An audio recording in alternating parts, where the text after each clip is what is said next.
Hi everyone, নমস্কার সবাইকে। সবাই কেমন আছেন? আশা করছি সবাই খুব ভালো আছেন, আর আমরাও কিন্তু খুব ভালো আছি।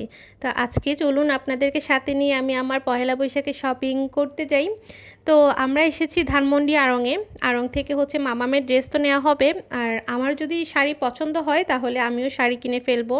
তো আমরা হচ্ছে দুপুরেই বের হয়েছিলাম, আর ওয়েদারটা ভালোই ছিল। অত একটা রোদ রোদ ছিল ভালোই, কিন্তু হচ্ছে তেমন একটা গরম আর কি লাগছিল না। আর আমার মাম্মাম এই আড়ংটা খুব পছন্দ করে, কারণ এই আড়ংয়ে হচ্ছে বেবিদের একটা প্লে জোন রয়েছে, তো সে ওখানে একটু খেলতে পারে, তাই জন্য ওর খুব পছন্দ। আর আমাদের মেয়েদের মিরর তো খুব পছন্দের। আড়ংয়ের মধ্যে প্রত্যেকটা ফ্লোরে মানে কর্নারে কর্নারে অনেক মিরর রাখা। তো আমার কিন্তু বেশ ভালো লাগে, যতবারই যাই ততবারই আমি নিজেকে দেখি, তারপর হচ্ছে ভিডিও করি, এই আর কি। এই তো এখন হচ্ছে আমি শাড়ি কিনতে যাব। শাড়ি কিনতে যাব বলতে শাড়ি দেখব, পছন্দ হলে তো অবশ্যই নিব। তো আপনাদেরকে সাথে নিয়ে চলুন, আমার শাড়ি পছন্দ হয় কিনা বা কী কিনি সব কিছুই শেয়ার করব। পহেলা বৈশাখে শপিং করতে গেলে একটা ব্যাপার খুব ভালো লাগে, কারণ অনেক কালারফুল কালারফুল ড্রেস থাকে, শাড়ি থাকে, দেখতে কিন্তু অনেক ভালো লাগে। তো এই তো এসেই তো শাড়ি দেখে স্টার্ট করে দিয়েছি। নর্মালি কিন্তু আড়ংয়ে ভিডিও করা নিষেধ, যদি ওনারা সামনে থাকে, তারপরেও হচ্ছে একটু ভিডিও না করলে কি হয় বলুন, কারণ সব কিছুই তো আমি আপনাদের সাথে শেয়ার করতে অনেক ভালোবাসি। তাই জন্য একটু একটু করে আপনাদের জন্য আমি ভিডিও করেছিলাম। আমার হাজব্যান্ডকেও বলেছিলাম যে তুমি একটু আমাকে ভিডিও করে দাও, তো সে আমাকে ভিডিও করে দিচ্ছিল। আর এখানে আমি শাড়ি দেখছিলাম, কিছু শাড়ি তো কমন মনে হচ্ছিল, একটু ইউনিক চাচ্ছিলাম। তো আপনারা গেস করুন যে আমি আমার পহেলা বৈশাখের জন্য কোন শাড়িটা সিলেক্ট করেছি। আর আড়ংয়ে আমার এই কাজটা এত ভালো লাগে, আমি এই পর্যন্ত যতবার গিয়েছি সামনে দাঁড়িয়ে আমি মানে দেখি, মানে চিন্তা করুন যে মানে কত নিখুঁতভাবে কাজগুলো করা, মানুষের যে এত প্রতিভা, মানে এই কাজগুলো দেখলে আসলে বোঝা যায়। তো আমি তো আমার শাড়ি পছন্দ করে নিয়ে ফেলেছি।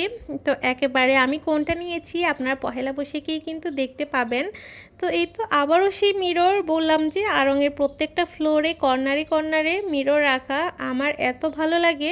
মানে যতবার মিরর সামনে চলে আসে আমি অতবারই নিজেকে দেখি, নিজের পিকচার নেই, ভিডিও করি।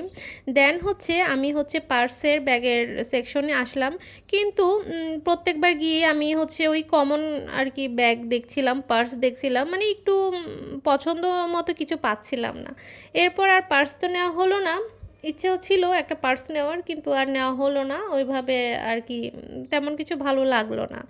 দেন হচ্ছে বেবিদের সেকশনে আসলাম, আর এখানে আমি মামামের জন্য ড্রেস দেখছিলাম। আসলে বেবিদের সেকশন আসলে আমার এমনিতেই ভালো লাগে, কারণ বেবিদের ড্রেসগুলো এত কিউট হয়, ভাল লাগে। তার উপর তো আমার তো নিজেরই মেয়ে আছে, সুন্দর সুন্দর ড্রেস কিনতে পারি। তো এই তো আমি নিজে যেমন সাজতে পছন্দ করি, তা আমার অনেক ইচ্ছা ছিল আমার মেয়ে হলো আমি আমার মেয়েকে অনেক সুন্দর সুন্দর ড্রেস পরাবো, সাজাবো, এটা অনেক ভাল লাগে। তো এই ড্রেসটা দেখছিলাম, তো মামামের জন্য পছন্দ করে নেওয়া হলো ড্রেস। আর এখন হচ্ছে এই যে পুতুল রাখা, যে ওই কাউন্টারে আসলাম। এই কাউন্টারটা আমার ভীষণ পছন্দের, কারণ এই সফট টয়গুলা আমার খুব ভালো আর কি পছন্দের। পছন্দ হলেই তো নিয়ে নিই, আড়ং থেকে বেশ কয়েকবারই নেওয়া হয়েছে। আর এই যে দেখুন আমার মাম্মামের ফেভারিট প্লেসেও হাজির হয়ে গিয়েছে। নর্মালি ফ্লোরে আসলে আমরা হচ্ছে ড্রেস পছন্দ করতে থাকি, দেখি, আর সে হচ্ছে এভাবে খেলতে থাকে। তো যাই হোক, বাচ্চাদের জন্য কিন্তু এটা খুব ভালো করেছে আর কি, বাচ্চারা একটু এনজয় করতে পারে। আমাদের মা মেয়ে শপিং তো কমপ্লিট, এখন হচ্ছে আমার হাজব্যান্ডের পাঞ্জাবি দেখতে আসলাম। তো ওর জন্য হচ্ছে পাঞ্জাবি নেওয়া হয়েছে, কারণ আমার হাজব্যান্ডের পাঞ্জাবি অনেক পছন্দের, সে প্রত্যেক বছর দুর্গাপূজা পহেলা বৈশাখে পাঞ্জাবি নিবেই। তো এই তো এখান থেকে বাইরের ওয়েদারটা একটু দেখছিলাম, বেশ ভালো লাগছিল। এরপর হচ্ছে আমাদের শপিং তো শেষ, এখন আমরা বের হয়ে যাচ্ছি। আর এই জায়গাটাও কিন্তু আমার বেশ ভালো লাগে, যদিও ওরা দেখলে বকা দেয় যে ভিডিও করবে না, তারপরেও কি লুকিয়ে একটু ভিডিও করে নিলাম। এই তো এখন হচ্ছে আড়ং থেকে বের হয়ে গিয়েছি। তো এরপরও হচ্ছে টুকটাক ঘুরেছি, গাউসিয়ার দিকেও গিয়েছি, তারপর স্টার মল্লিকাতে গিয়েছি, খাওয়া দাওয়া করেছি। আর অনেক সময় বাড়ি ছিলাম, কিন্তু একটাও ক্লিপ নেওয়া হয়নি। তো যাই হোক, এখন হচ্ছে রিক্সা করে যাচ্ছিলাম গাউসিয়ার দিকে। তো ওখান থেকে স্টার মল্লিকাতে গিয়েছি। তো আর ওইগুলো তো আপনাদের সাথে কিছু শেয়ার করতে পারছি না। তো আমার আজকের ব্লগটি এ পর্যন্তই। সবাই ভালো থাকবেন, সুস্থ থাকবেন, সি ইউ, বাই।